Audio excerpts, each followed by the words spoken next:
Yon! For today's vlog mga katropa, meron na naman tayong update sa pinapagawang bahay ni Katrupa. Nasa 2 weeks mahigit pa lang pala to. Hindi ko na nga masyadong iniintindi kung ilang araw nang ginagawa to. Kasi nga, pakyaw naman to. Basta sa video ito, nasa 2 weeks mahigit pa lang silang gumagawa. Parang defensive ka masyado, boy.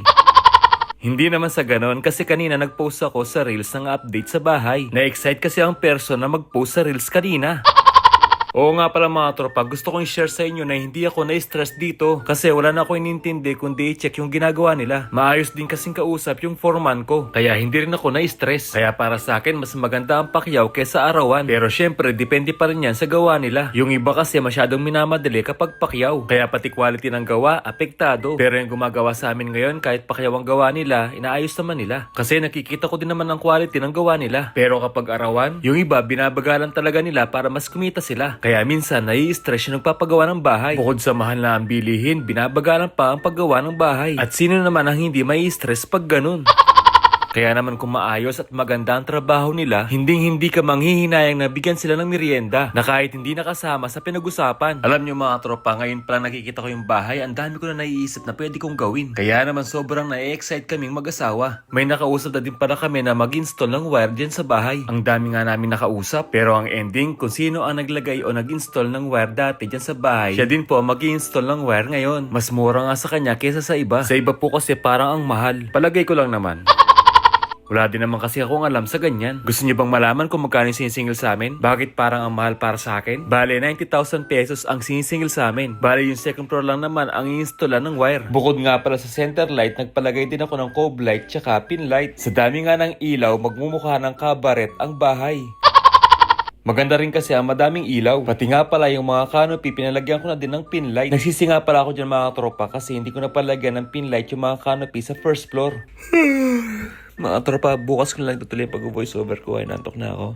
Yon! Good morning sa inyong lahat. Kagigising lang ng person. Magkakapisahan na ako kaso niyaya ko ni Konsi na mamili sa Maxi. Hala, sige mamaya na lang. Tutuloy ko mamaya pag-voice over. At baka magtampo pa ang Konsi nyo. Alam nyo naman, iba na ang kwarentahin. At heto na mga tropa, nakauwi na tayo. Napagod ako dun. Oo nga pala mga tropa, no, nagdesisyon ako na ipagpatuloy na ang bahay kasi wait lang kasi hindi pa nga tapos.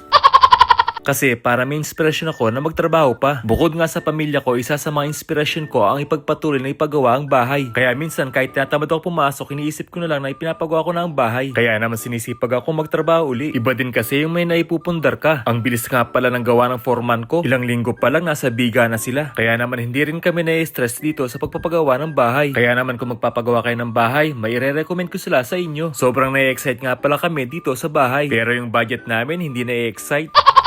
Kabadong malala na maubos ang budget. O siya, tama na ang daing. Kinusto mo yan kaya tapusin mo.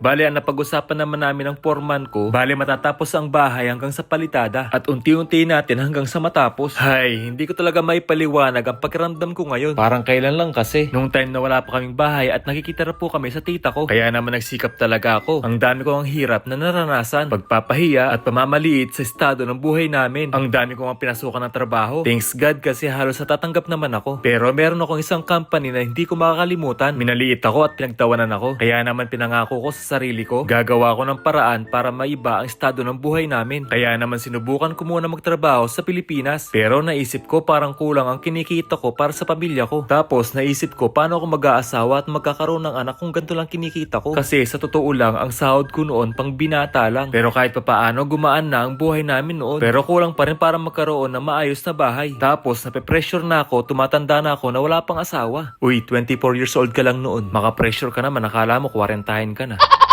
Kaya naman dito na pumapasok ang pag-a-abroad ko para naman mapagawa ko na ang dream house ko. Ang hirap boy. Ang hirap makipag-compete sa mga may experience na. Ang experience ko, checker sa SM. Tapos ang ina-applyan ko, factory worker sa Taiwan. Ang lapit, di ba? Sa sobrang lapit ng experience ko sa factory workers, hindi ako natatanggap. Nakshuta, kagalit naman ang tatay ko. May bag pa mo siya. Magpapasahod na yata siya. Maraming datong. Alam nyo, nung pagka-graduate ko, wala na akong sinayang na oras. Lumuwas na ako agad ng Maynila para maging palaboy dun. Uy, walang ganun. Siyempre, kapag mag-a-apply ka, magiging palaboy ka sa Maynila. Halos araw-araw kang maglalakad sa katangalihang tapat. Buti pa yung tanghali, tapat. Yung jowa mo, niloloko ka lang. Ay, ba't ganun?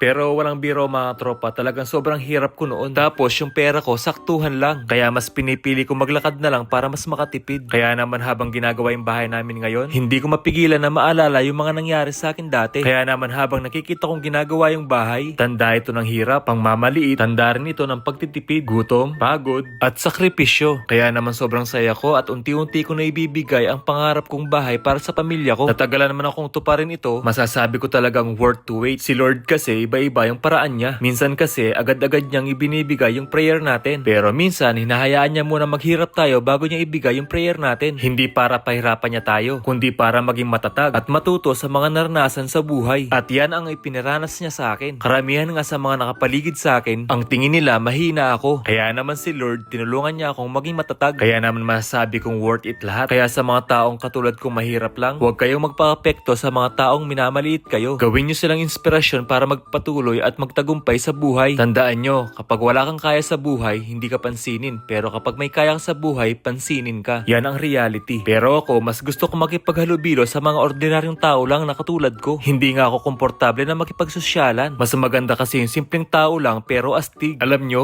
masaya ako na napapagawa ko na yung bahay namin. Pero mas masaya palang makita mo ang pamilya mo na masaya. Yung tatay ko nga lagi na lang sa bahay, dati tambay dyan sa labas. Yung panganay kong anak, lagi na lang nakabantay dyan. Feeling niya siguro architect siya. Pero malay natin baka yun ang gusto niya paglaki niya. Nakshuta, sana kaya ko pang ibigay para sa kanya yun. Baka senior citizen na ako nun. Mga katropa, kung mapapansin nyo, nag-install na sila para sa wiring. Kasi malapit na sila magpalitada. Hindi lang na-videoan ng asawa ko. Sobrang busy na kasi ng asawa ko. Sa sobrang dami kong request sa kanya, baka mag-super saiyan na naman siya. Para nga pala sa wire installation mga tropa, saka ako nibibigay sa inyo kung magkano ang inabot. At hindi rin biro ang presyo kasi nagtaasan na lahat ng bilihin. Kaya naman kabadong malala ang bulsa ko. Kasi naman papunta na tayo sa exciting part. Exciting part sa gastos. Yan nga pala yung mga gamit na nabili na. Gamit ng CR para sa second floor. Pintuan nga pala yan para sa CR. At mga gamit para sa wire installation. Oo nga pala mga tropa, minsan papabidyoin ko yung taong nag-install ng wire sa bahay namin. Kasi gusto ko siyang i-recommend sa inyo. Kasi maayos siyang kausap. At syempre, mas mura siyang maningil. At ang bilis din niya magtrabaho. Tapos, ang tawag nila sa akin, boss. Kinikilabutan nga ako kapag naririnig ko yun. Kaya naman sabi ko sa kanila, wag nila akong tawaging boss. Tapos, kapag kinakausap ko sila, nagpo-post sila at opo. Lalo nga akong nahiya sa kanila. Lalo na mas matanda pa sila sa akin. Pero kung kaidaran ko lang sila, kahit bro o pare na lang ang tawag sa akin, mas okay pa yun. At ayan na nga at naglalagay na sila ng yero. Diba ang bilis? Sino ba namang hindi matutuwa? Mabilis na at maayos pa ang gawa nila. At buti nga may bubong na. At hindi na nga sila gaanong mabibilad. Kawawa din kasi sila at babad sa araw. Danas ko kasi magtrabaho sa bukid at babad sa araw. Kaya naman ramdam ko yung hirap nila. Diyos ko, yung bunso ko na-excite na talaga siya sa bahay namin. Mas malaki o malawak na ang lalaroan nila ng kuya niya. Sa mga kinakabahan po dyan, baka mapatakan yung anak ko ng martilyo o anuman. Malayo naman po siya sa tapat ng mga gumagawa. Kaya naman imposible pong mapatakan siya ng mga gamit sa taas.